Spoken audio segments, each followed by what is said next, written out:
Good day, my fellow Idahoans. Happy Saturday.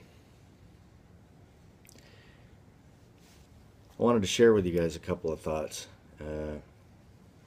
about the rule of law. And hopefully I can be succinct in what I'm trying to say and make it easy to understand and speak clearly when I do it.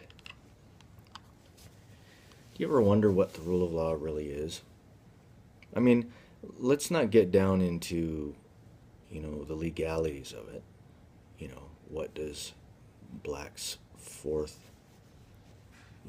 dictionary say, or Webster's dictionary, or anything? Let's just think of it and let's just use common sense and try to think like big people. Is any law that the legislature creates a law that should apply to the people? What form of government do we have?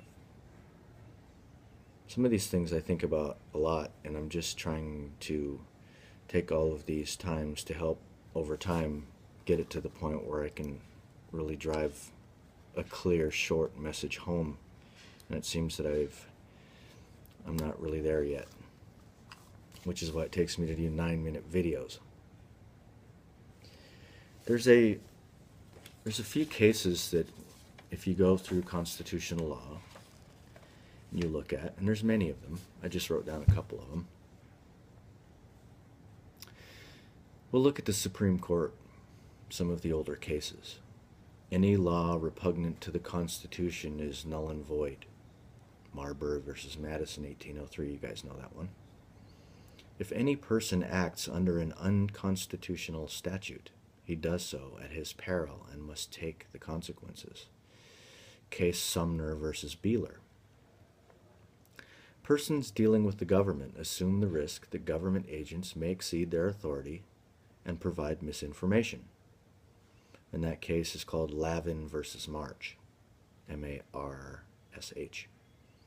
It is well established that anyone who deals with the government assumes the risk that the agent acting in the government's behalf has exceeded the bounds of his federal authority. And that is Ballo versus Federal Reserve.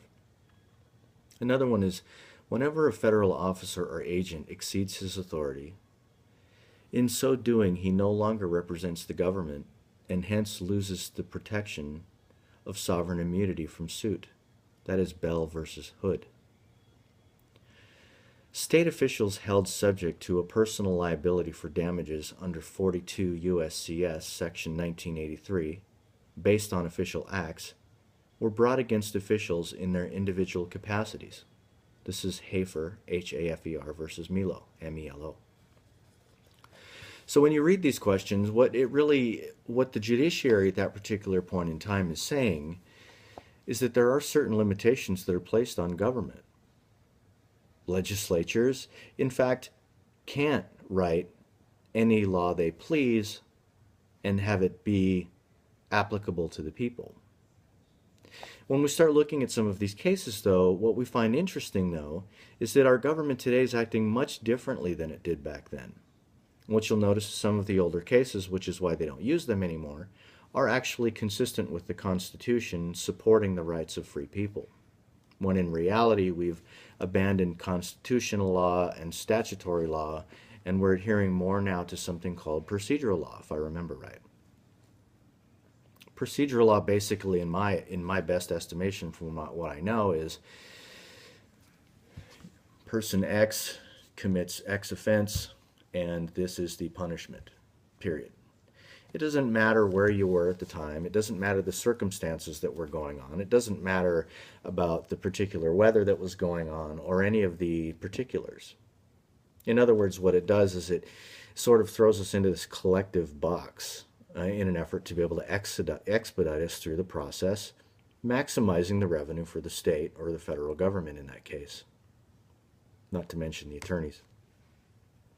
So the question for me then becomes, if we're not a constitutional republic, which we're obviously not, I can go into in explaining that, we have legislatures that admit it. They're so in your face. They admit that they don't read the bills, even in our own state legislature.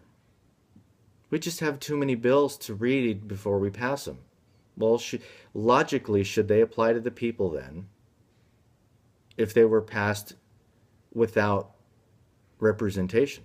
I mean, this isn't taxation without representation. This is representation without representation, which means that they're not even representing you or even trying to protect you from the bills that the 500 or 1,000 bills every year that they write that continually oppress us. The government was created to protect and preserve the rights of the people, not to continually create legislative sessions and pass 1,100 bills a year that completely continue to restrict the rights of the people, expanding the authority of every political subdivision endlessly created. Now I'm asking you this, even my fellow law enforcement, I shouldn't say fellow, my friends in law enforcement. This puts a tremendous burden on you. So by me challenging the authority of the jurisdiction shouldn't be a direct assault on you. It's just trying to be able to get you to think about what you're doing. Well, it's just my job. You know, we heard about that at the Nuremberg trials. We know how that worked out. But as Americans, we all have minds and we all have brains. And if the oath is first, then the oath is to the Constitution, understanding the limitations that are imposed upon you to be able to only apply the laws to the people that is applicable to. So I was with a friend of mine the other day, and he clarified something very interesting, and I'd love to do a diagram for you, but because of the fact that I'm not technically capable to do that just yet, I want you to draw a few boxes.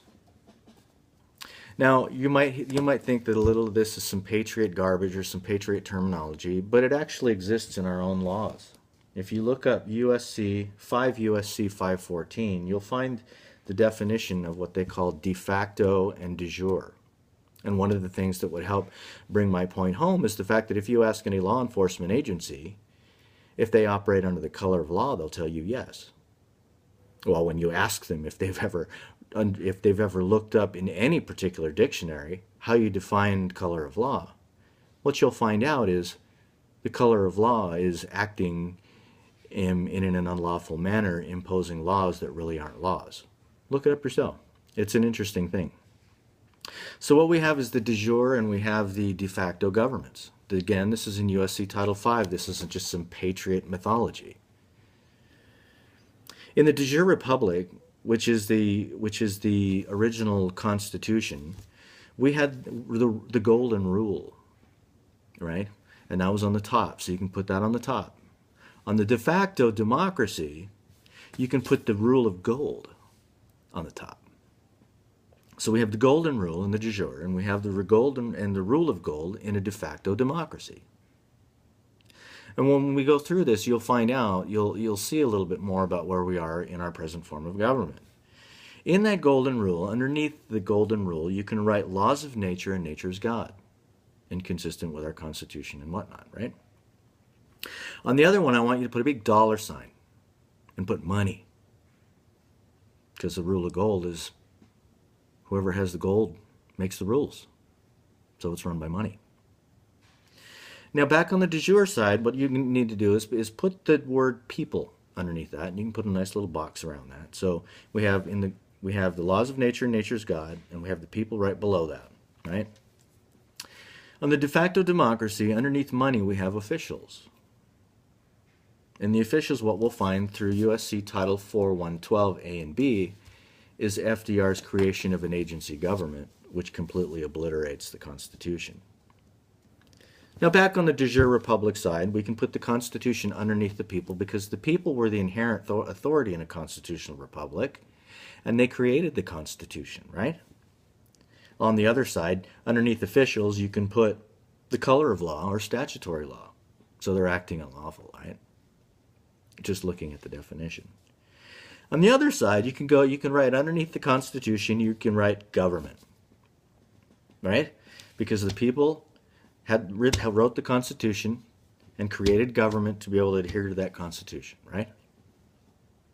Then on the other side, underneath the color of law and statutory law, you can write bureaucracy. Bureaucracies, right? Endless expansion of government. which is constitutional, right?